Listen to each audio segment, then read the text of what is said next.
Hello students, the next topic is the classification of data. So before we dig into data analytics, we should understand some key concepts related to data. So if we consider one thing and a data related to it, so the data is not same. So it varies from one to other. So it can be classified or categorized in different ways. Depending on the categories of data, various data analytic tools and processing methods can be applied. So here they have classified this data into two important categories. The first is structured or unstructured data, and the second is the whether the data is in motion or data is at rest. So based on this, they have classified. So first we will go through what are structured and unstructured data. So if you can see here from the figure, the left side is the structured data and the right is the unstructured data.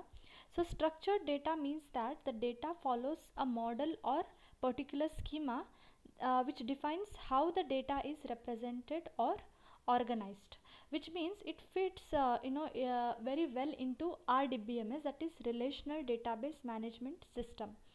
So basically we find this structured data in simple tabular form. For example, they have given spreadsheets and databases. So this is structured data, and structured data can be found in most computing systems, which includes, for example, banking systems, banking transactions, log files, and routers, etc. So these are all structured data, and it also uses a well structured format.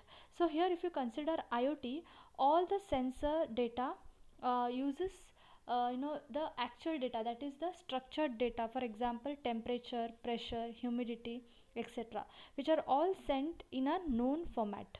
Okay, so this is about structured data is easily, it can be easily formatted, stored, queried, and also it can be properly processed. Then we will see what is unstructured data. So unstructured data lacks a logical schema of understanding and decoding the data through traditional programming means. Okay, for examples they have given text, speech, images, video, etc. And for all this, and it is considered that 80% of the business data are all unstructured, and because of this fact we can apply big data analytics to particular unstructured data, to process the particular image, text, speech, or video. Then we will go through the next category, that is data in motion versus data at rest. So as in most networks, data in IoT networks is either a transit, that is also called as in data in motion, or being held or stored, that is data at rest. So some of the examples are the client server exchanges, such as a web browsing, file transfers, and email are considered as the data in motion, and the data saved to hard disk or hard drive, storage array, or USB, they are all called as data at rest. So this is about data in rest and data in motion.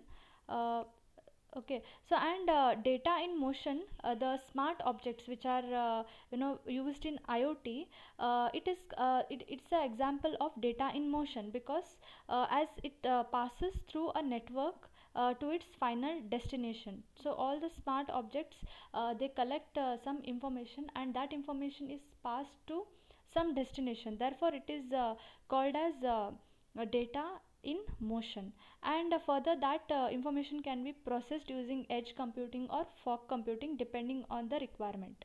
And data in rest in IoT networks can be typically found in IoT brokers or in some sort of storage array at the data center. So this is about the categories of data. Thank you.